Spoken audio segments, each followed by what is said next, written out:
Hello दोस्तों, इस video में हम जानेंगे कि लूप क्या होते हैं और सी प्लस प्लस में फॉर लूप क्या होता है, वो कैसे काम करता है, वो भी पूरे विस्तार से। इससे पहले मैंने एक वीडियो में किसी भी अंक का पहाड़ा लिखने का एक प्रोग्राम बना कर दिखाया था, वहाँ पर फॉर लूप का इस्तेमाल हुआ था। अगर आपने उस वीडियो को देखना है तो इस कार्ड पर जो ऊपर में है उसको क्लिक करें। तो चलिए शुरू करते हैं। तो उस वीडियो में हमने क्या देखा था कि हमने दो वेरिएबल इस्तेमाल किए थे, एक नंबर और एक इंडेक्स। इंडेक्स को हमने फॉर लूप में इस्तेमाल किया था। अब ये फॉर लूप क्यों इस्तेमाल किया था? क्योंकि हमें वही नंबर बार बार प्रिंट कराना था टेबल किसी चीज़ का।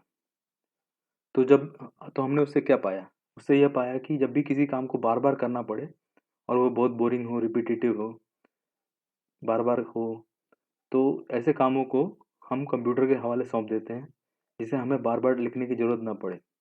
अगर अभी मैं आपसे कहूँ कि आप 1 से लेके 100 तक गिनती एक प्रोग्राम में लिख के दिखाइए, तो आपको बार बार उसको लिखना पड़ेगा या कॉपी पेस्ट करना पड़ेगा। उदाहरण के तौर पर आप कुछ इस प्रकार से लिखेंगे, 1 then space then 2 then space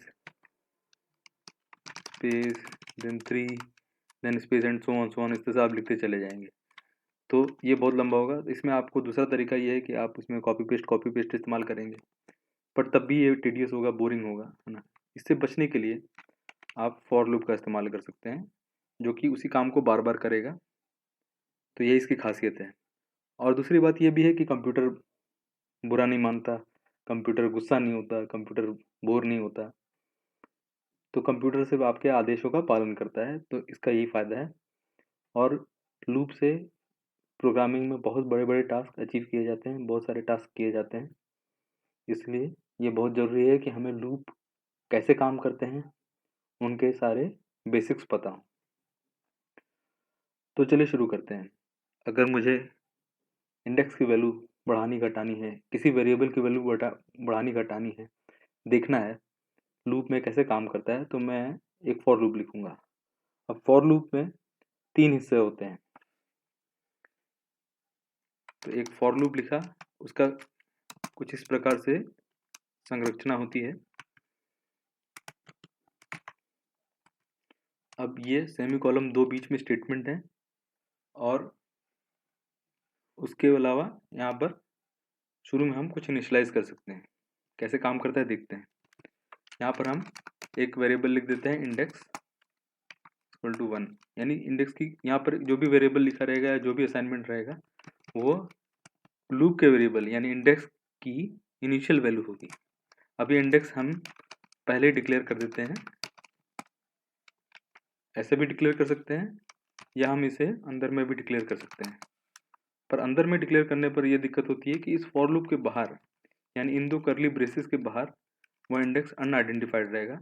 main program में अगर हम यहाँ पर उस समय अगर हम वहाँ पर इंडेक्स लिखें तो ये पहचान में नहीं आएगा, प्रोग्राम एरर देगा। तो ज़्यादा बेहतर है कि हम इंट इंडेक्स पहले यहाँ पर इस तरह से डिक्लेयर कर लें। दूसरा होता है बीच वाला स्टेटमेंट।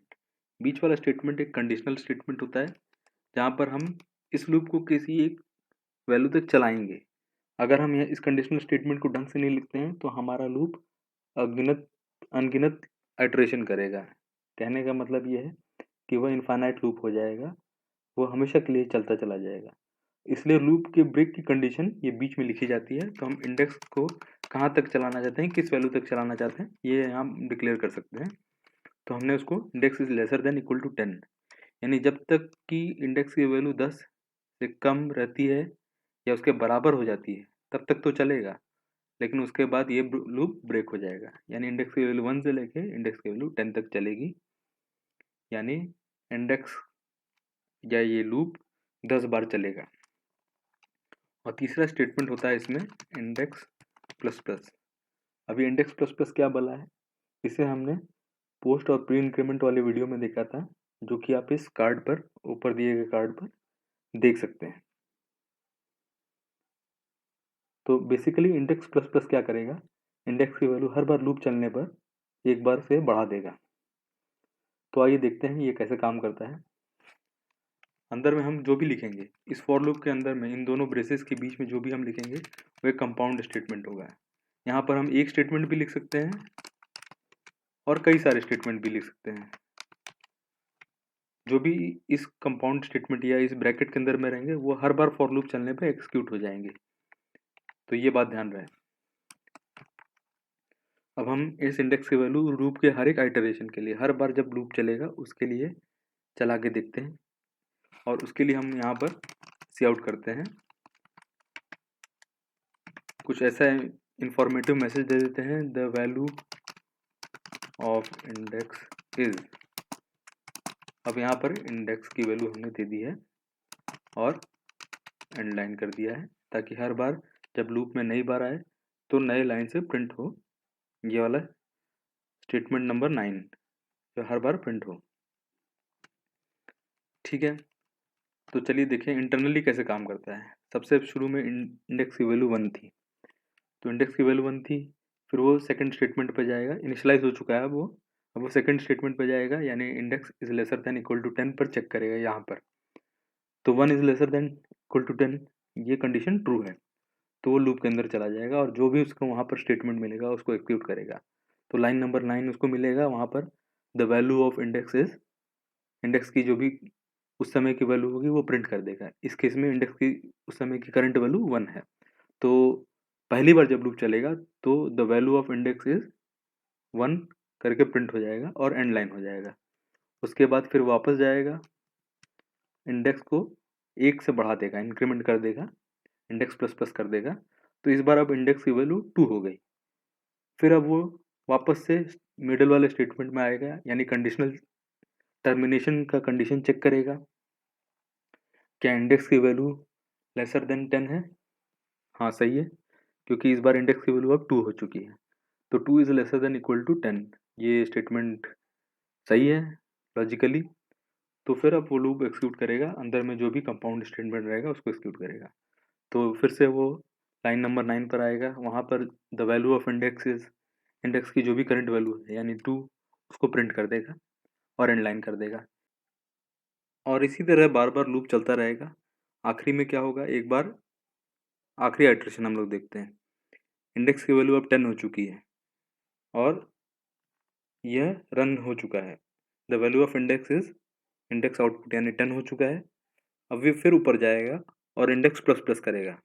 जब इस बार इंडेक्स प्लस प्लस करेगा तो इंडेक्स की वैल्यू 11 हो जाएगी और index is lesser than equal to 10 एक फॉल्स हो जाएगा, फॉल्स हो जाएगा बीच वाला इवैल्यूएशन स्टेटमेंट और लूप ब्रेक हो जाएगा। लूप जैसे ही ब्रेक होगा वह प्रोग्राम से बाहर आ जाएगा या कहिए इस फॉर लूप से बाहर आ जाएगा और रिटर्न 0 पर चला जाएगा और प्रोग्राम एंड हो जाएगा। तो चलिए देखते हैं इसका क्या आउटपुट आता है। अब हमने प्रोग्राम को रन और कंपाइल करा लिया है और अब देखते हैं क्या है। ये देखिए आउटपुट है हमारा। तो हर बार जब इंडेक्स का वैल्यू लेके आया लूप में तो इंडेक्स की वैल्यू बढ़ती चली गई और 10वें के बाद जब वो 11वें आइटरेशन के लिए गया तो लूप ब्रेक हो गया और वो बाहर आ गया। यही हमने इस आउटपुट वीडियो में देखा है। इसी प्रोग्राम में आगे बढ़ते हुए अगर हम इसमें 100 तक गिनती लिखना चाहें तो हमें थोड़े बहुत बदलाव करने पड़ेंगे जो अभी हम करने जा रहे हैं। इससे आपको पूरा समझ में आ जाएगा कि लूप की क्या महत्ता है।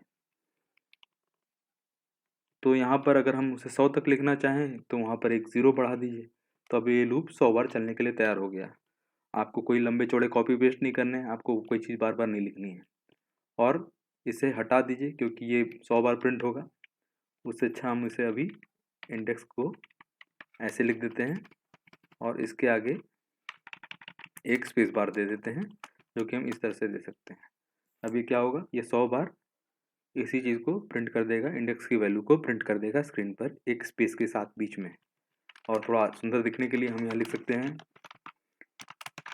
The count up to 100 using for loop is, और एक सेमीकोलन लगाना मत भूलिए। और अब हम देखते हैं इसका आउटपुट क्या होता है।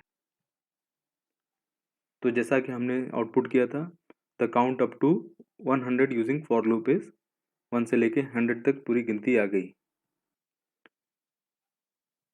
उम्मीद है आपको ये फॉर लूप का प्रोग्राम समझ में आया होगा।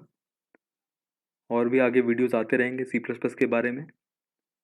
Do like share and subscribe to the channel. Video देखने के लिए बहुत बहुत धन्यवाद।